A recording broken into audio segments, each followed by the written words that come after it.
السلام علیکم میرے پیارے دوستوں، آج میں آپ کو حضرت عمر رضی اللہ تعالیٰ عنہ کا بہت پیارا قصہ بتاؤں گی، تو اس ویڈیو کو پورا ضرور دیکھنا۔ پورا دیکھنے سے پہلے آپ میرے اس چینل AHS اسٹوریز کو لائک کریں، سبسکرائب کریں، شیئر اور کمنٹ کرنا نہ بھولیں۔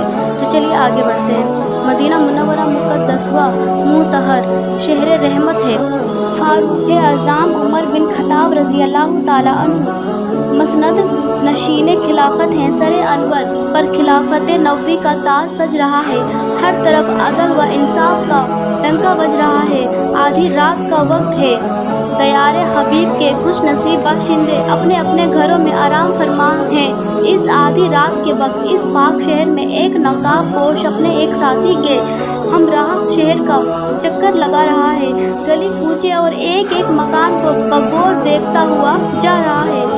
اچانک اس نے ایک مکان میں دھندلی سی روشنی نکلتی دیکھی۔ نقاب پوش وہاں رک گیا اور ساتھی سے مخاطب ہو کر کہنے لگا، نقاب پوش، تم نے دیکھا اس مکان میں روشنی آ رہی ہے؟ میرے خیال میں صاحب خانہ بھی جاگ رہا ہے۔ ساتھی: ہاں حضور، ایسا ہی ہے۔ سنیے، بچوں کے رونے کی بھی آواز آ رہی ہے۔ دیکھیے، یہ غالباً بچوں کی ماں ہے جو انہیں سمجھا رہی ہے اور چپ کر رہی ہے۔ نقاب پوش: خاموش رہ کر سنو اور غور کرو کہ قصہ کیا ہے، کیونکہ وہ نقاب پوش اور اس کا ساتھی خاموش ہو کر مکان کی آواز کو سننے لگے۔ انہوں نے سنا کہ مکان کے اندر بچوں اور ان کی ماں میں یہ گفتگو ہو رہی ہے۔ ایک بچہ: امی جان، کتنا وقت گزر گیا ہے، آدھی رات ہونے کو آئی ہے، ابھی تک نہ ہنڈیا پکی اور نہ ہم نے کچھ کھایا۔ دوسرا بچہ: امی یہ دیکھ، تیرا بچہ بھوک سے مر رہا ہے، خدارا کچھ کھانے کو دو، امی جان کچھ کھانے کو دو۔ تیسرا بچہ روتے ہوئے بولا، یا اللہ رحم فرما اور ہماری اس ہانڈی کو خوب پکا تاکہ ہم کچھ کھا سکیں اور اپنی جان بچا سکیں۔ ماں: میرے بچوں، گھبراؤ نہیں، صبر کرو اور خدا پر بھروسہ رکھو۔ یہ دیکھو، تمہارے سامنے ہی ہنڈیا چڑھی رکھی ہے، خدا کو منظور ہوا تو ابھی اس صبر کا پھل پاؤ گے اور سب مل کر کھانا کھاؤ گے۔ یہ گفتگو سن کر وہ نقاب پوش مکان کے اندر پہنچ گیا اور بچے اور ان کی ماں ایک اجنبی نقاب پوش اور اس کے ساتھی کو دیکھ کر گھبرا گئے۔ وہ عورت بولی، عورت تم کون ہو؟ میرے مکان کے اندر کیوں آئے؟ نقاب پوش: بہن، میں اس وقت اپنے ایک مقصد عزیز کی خاطر تمہارے مکان کے پاس سے گزر رہا تھا کہ میں نے تمہاری اور تمہارے بچوں کی دردناک گفتگو سنی۔ میرا دل تمہاری اس گفتگو سے تڑپ کر رہ گیا۔ معاف کرنا، میں اصل قصہ معلوم کرنے اندر آ گیا۔ عورت: بھائی تم اپنی راہ لو، نہ جان نہ پہچان مجھ بدنصیب کا قصہ سن کر کیا کر لوگے؟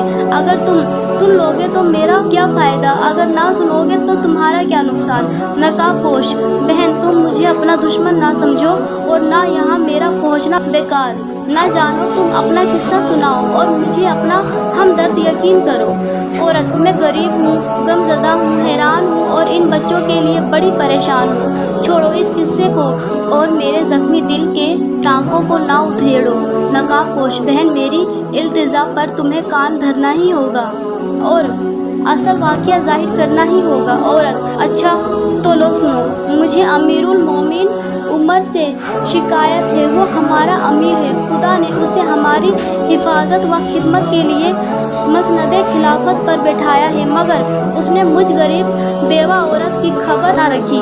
2 روز سے میں اور میرے یتیم بچے فاقہ سے ہیں، آج یہ بھوک سے نڈھال ہو گئے ہیں، تو میں نے محض ان کا دل بہلانے کی خاطر اول شب شروع رات سے اس ہنڈیا کو چولہے پر چڑھا کر رکھی ہے۔ ہنڈیا میں صرف پانی کے اور کچھ بھی نہیں ہے۔ ان کو یوں ہی تسلی دیتے دیتے صبح ہو جائے گی۔ صبح پھر جو خدا کو منظور ہوا وہ ہوگا۔ افسوس کہ امیر المومنین کو میرے ان یتیم اور بھوکے بچوں کا کچھ پتہ نہیں۔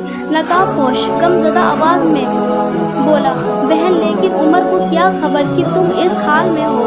تم نے کیوں اس تک پہنچ کر اسے اپنے حالات سے آگاہ نہیں کیا؟